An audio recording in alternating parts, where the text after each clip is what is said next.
Hey everybody, this is Jonathan from Heaven in My Body, coming to you from my car. I just spent about 2 hours dancing with my beautiful Austin Ecstatic Dance community, and I really felt like making a video for you about how to stay inspired, how to stay optimistic, because that's how I feel right now. And I'm kind of a natural optimist. I'm always the guy who's saying, well, maybe it'll work out this way, maybe it'll work out that way, or there's a solution of some kind buried in there somewhere. I know there's got to be.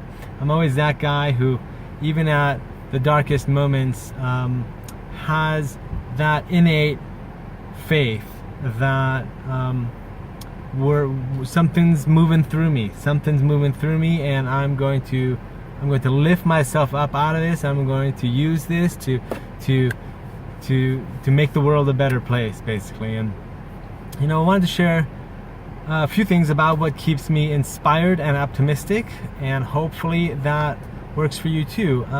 What I've noticed, the main thing for me that keeps me in a place of inspiration is being in a place of constant learning and stretching myself. So we've probably all heard this before, you got to stay learning, you got to keep the mind active, engaged, but there's a specific way that you want to maybe structure your focus and learning, because a lot of times we're learning new things, but we're learning like 20 new things, and this is coming at us from here, and this is coming at me from here, and I'm trying to figure that out, and it's not working, because you make little tiny step here, and then you make 5 steps there, and by the time you get back to here, you've forgotten what you've done already. So for me, what helps me keep inspired, say from working on a project or just in life in general, is if you keep focused on one thing, maybe 2 things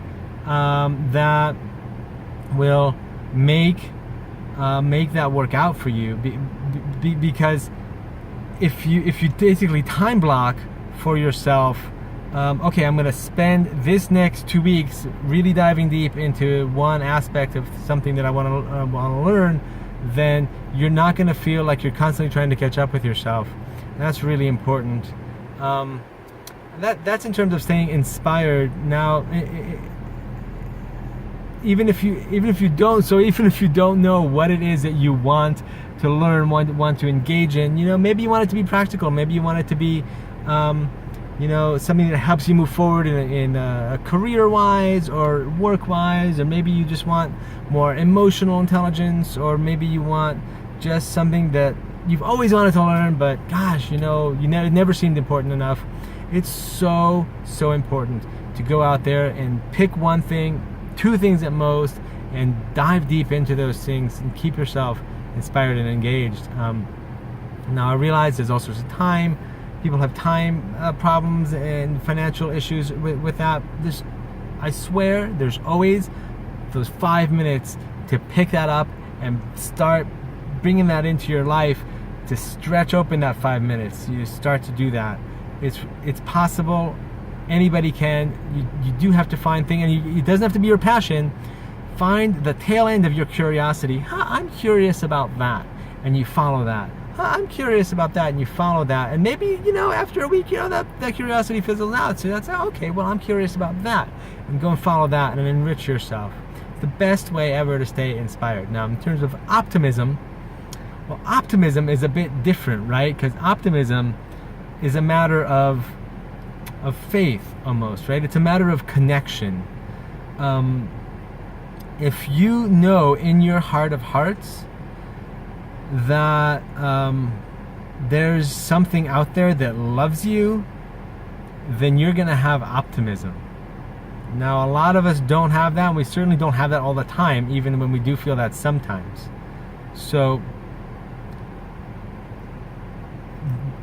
I think the important thing to know here is that that's what you want to look for when you're not feeling optimistic. When you're not feeling optimistic, when you're not seeing a light, a way through a tunnel to move on, then you're not feeling loved. You're not feeling that there is love out there for you. You're not feeling that there's a way to get through it. And you need to go inside and find that connection, that love. I mean, there's no trick to that. It's about closing your eyes and inviting it and receiving it.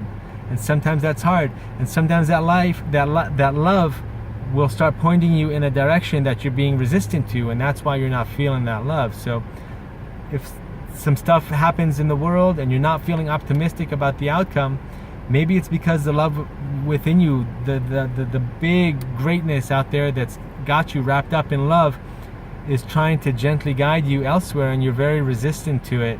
And so you disconnect yourself from it. And so you don't feel optimistic, you don't feel hopeful, because you don't feel connected. And I guess not to just leave you hanging on like, okay, well, how do I find that love? You know, I mean, there's really no trick to it. You have to go inside. You have to find silence and stillness inside of you. There's no way to beat around the bush around that. You got to practice it. You've got to practice tuning in to the experience in your consciousness of connection and receptivity and wholeness. Now, how do you do that? The best way is through being passive, and it's non-verbal experience. So you're looking for your body. Again, I always bring people back to their bodies when you're looking for an experience. Because in your body, you're going to find, okay, in my body, can I feel whole right now? What does that feel like in my body? How does my body adjust itself to start to feel whole? And you know, oftentimes there's an ache. You know, there's an ache in your heart when you're trying to feel that connection again, and that ache is what disconnected you in the first place. It's why you ran away from it. So you have to contend with that ache, and you know, love yourself through it. Grieve if you need to grieve, feel if you need to feel, work things out if you need to work things out. But the best way to stay optimistic is to staying connected inside yourself to your source in that way. Hope this helps. Hope this inspires you a lot, and just holds you on your path and on your way. Many blessings. Thank you so much.